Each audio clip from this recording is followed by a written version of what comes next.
Dirbtinis intelektas per paskutinius metus turbūt sukūrė daugiau galimybių negu internetas per paskutinį 10-metį. Ir jeigu jūs nenaudoja dirbtinio intelekto nei vienoje savo gyvenimo srityje, tai kol jūsų konkurentai bėga sprintų link finišo linijos, jūs vis dar rišatės batus. Ir kur dar geriau būtų kalbėti apie naujoves negu 1987 metų Mercedese. Tuo momentu, kai žmonės kūrė šitą automobilį, žmonių įpročiai ir gyvenimo būdas buvo visiškai kitoks. Pavyzdžiui, šitam automobilį net nėra cup holderių, kur pasidėti kavos. Nes neturėjom nei degalinių, nei greičiausiai neturėdavom to įpročio gerti kavą. Dirbtinio intelekto tema man primena 19 amžiaus aukso karštlygį, kai žmonės metė viską, savo darbus ir keliavo ieškoti aukso, tikėdami užsidirbti. Kai kurie to aukso rado ir praturtėjo, bet didžioji dauguma ne.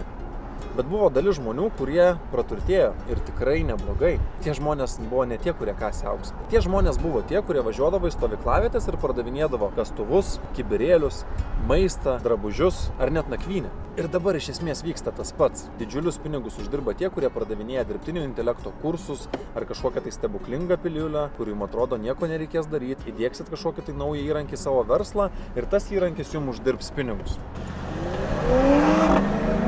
Kol kiti bando iš jūsų uždirbti parduodami jums stebuklingus dirbtinio intelekto įrankius, aš nusprendžiau pasidalinti su jumis, kokius įrankius aš ir mano artima aplinka ar asmeniniam gyvenime ar versle iš tikrųjų naudoja. ChatGPT yra turbūt pats garsiausias ir plačiausiai naudojamas, plus jisai turi atvirą kodą, tą vadinamą API-ų. Aš irgi naudoju daugiausiai, nes jis yra turbūt lengviausiai ir plačiausiai panaudojamas mūsų kasdienybėje. Turi kažkokį tai klausimą, paklausai ChatGPT. Nori kažkokį tai sužinoti naują receptą, paklausai ChatGPT. Vairuoji ir negali rašyti, įsijungi į balso kontrolę, tau puikiai atsako ir jis jau veikia idealiai lietuvių kalba. Atsiranda intonacijos, tobulėja. Dabar visai neseniai pristatė 5 modelį. Viskas iš esmės tobulėja gerokai sparčiau.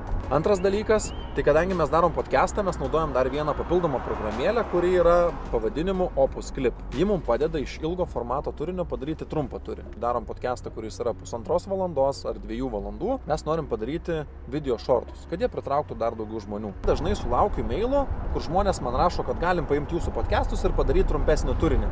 Bet vieną shortą, pavyzdžiui, jie pasiūlo man už 50 eurų. Su Opus Clip mes 40 shortų galim pasidaryti už 10 eurų kažkur ir plus žmogaus laikas, kuris daro. Įsivaizduokite, kiek greičiau bet kuriam podcastui ar bet kuriam verslui tampa perkurti jau turimą turinį, tai prisitraukti dar daugiau peržiūrų.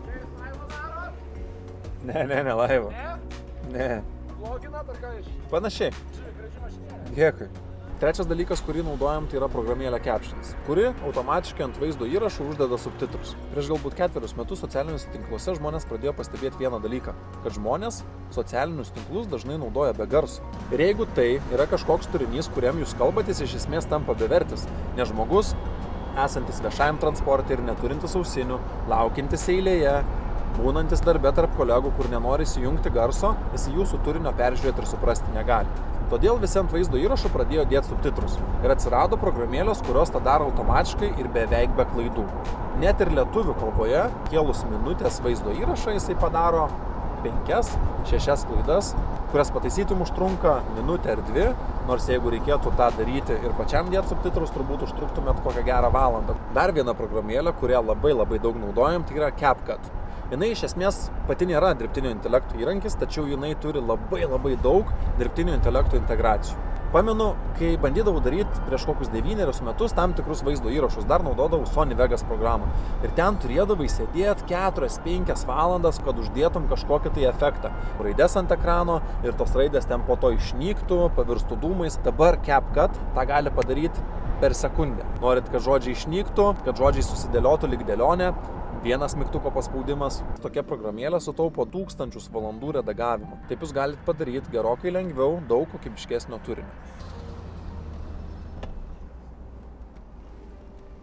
Turbūt kiekvienas iš mūsų turim pasikartojančius darbus tam tikrose sritise. Ar tai būtų jūsų asmeninis gyvenimas, ar tai būtų darbas, ar tai būtų kažkokie hobiai. Ir šitoje vietoje labai pasitarnauja automatizacijos įrankiai. Pagrindinius, kuriuos naudoju aš, tai yra Make arba Zapier. Jie iš esmės leidžia apjungti tam tikras programėles, kaip pavyzdys, nežinau, jūsų elektroninį paštą ir dirbtinio intelekto įrankius. Taip jūs galite tam tikrus ir pasikartojančius laiškus atsakyti automatiškai dirbtinio intelekto pagalba. Galite padaryti taip, kad tos programėlės per Make arba Zapier būtų sujungtos su jūsų socialiniais tinklais ir pačios atsakytų jums dažniausiai užduodamus klausimus, kurie pasikartoja. Mes šitos įrankius naudojame įvairiose srityse, bet dabar turbūt pagrindinis, kuriam radau daugiausiai vertės, tai yra komentaro atsakymas. Žmogus parašo po mūsų vaizdo įrašų kažkokį tai komentarą. Dirbtinis intelektas nuskenavęs, kad yra generinis kažkoks tai komentaras, paima jam ir atsako. Jeigu gauna tūkstančius komentarų, kur tiesiog yra kažkoks tai laiko padėjimas ir jūs ten skiriat savo laiką ir padedat kažkokį tai emoji. Dirbtinis intelektas tą tiesiog padaro už jūs. Vienas dalykas labai svarbus, kurį bandau su šitomis automatizacijomis įsidiegti, tai yra mano naujienų srautas. Yra tam tikros sritys naujienų, kurios yra man įdomios. Finansai, verslas ir sveikatingumas. Jūs sukuria tam tikrą scenarijų dirbtinio intelekto įrankiui ir jisai kiekvieną rytą patikrina tų sričių esančias naujienas. Tas naujienas sudeda į elektroninį laišką ir tą elektroninį laišką atsiunčia jums. Taip jums nebereikia svaipinti visą dieną Facebook ir ieškoti, kas čia naujo išėjo ir esat, kaip sakoma, up to date. Nepraleidžiat svarbiausių ir jums reikalingiausių naujienų. Bet automatizacija irgi yra slidus dalykas. Kartais versle ar asmeniniam gyvenime tiesiog neapsimoka tam tikrų automatizacijų daryti, nes jos netima tiek daug jūsų laiko, kaip jums galėtų pasirodyti. Labai dažnai dabar mėgsta dirbtinio intelekto specialistai pardavinėti kažkokią idėją, kad jums reikia ją įsidiegti būtinai į jūsų verslą. Bet gali būti taip, kad jums tą idėją įsidiegti kainuos tiek laiko, tiek nervų ir tiek pinigų, kad jūs galėtumėte tiesiog pasisamdyti 2 pilnus žmonės pilnu etatu tą darbą padaryti ir jie tą darbą padaryti galėtų ateinančius 5 metus. Daugelis dabar atrodo tiesiog bando šokti ant bangos, pasakyti, kad naudoja dirbtinio intelekto įrankius ir panašiai. Nors turbūt net didžioji dalis gūrų apie dirbtinio intelekto įrankius nėra iki galo išsiaiškinę ir supratę. Dar jūs galite generuoti tam tikrus paveikslėlius. ChatGPT tą gali ir tą gali Midjourney. Midjourney turbūt yra sudėtingesnis, labiau kompleksiškas įrankis, bet to pačiu galite gauti daug geresnį rezultatą. O su paveikslėliais, kiek tik jūs turite vaizduotis. Sugalvojot kažkokią tai reklamą, parašėt gerą užklausą, gavot idealų paveikslėlį, leidžiat tą reklamą. Norit kažkokios atvirutės kažkam pasveikinimui, parašėt, gavot atvirutę. Būdavo verslai, kurie pardavinėja kaip pavyzdys kvepalus. Reikėdavo paimti mėginius, su tais mėginiais daryti nuotraukas. Tos nuotraukas padaryti ar reklamos kainuodavo labai brangiai, nes reikėdavo daug fotografų laiko. Dabar viskas keičiasi, nes tą galima padaryti gerokai lengviau, greičiau ir gauti ko gero galutinį rezultatą netgi įdomesnį, negu gaudavom prieš tai.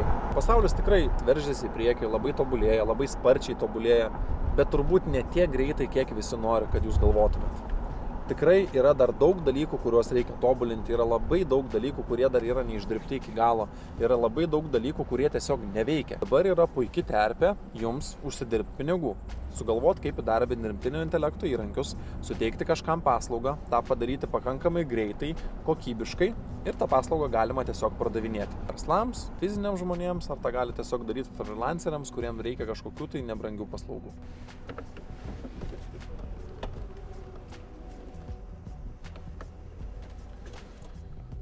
Trumpas vakarinis pasivažinėjimas ir pokalbis apie dirbtinį intelektą. Tikiuosi, kad jau bent jau kažkiek informacijos jums suteikiau. Jeigu kyla kažkokių papildomų klausimų, juos visada galite palikti komentaruose. Kol kas tiek, nenustokite tobulėti, nes aš tikiu, kad jums pavyks. O dabar pirmyn.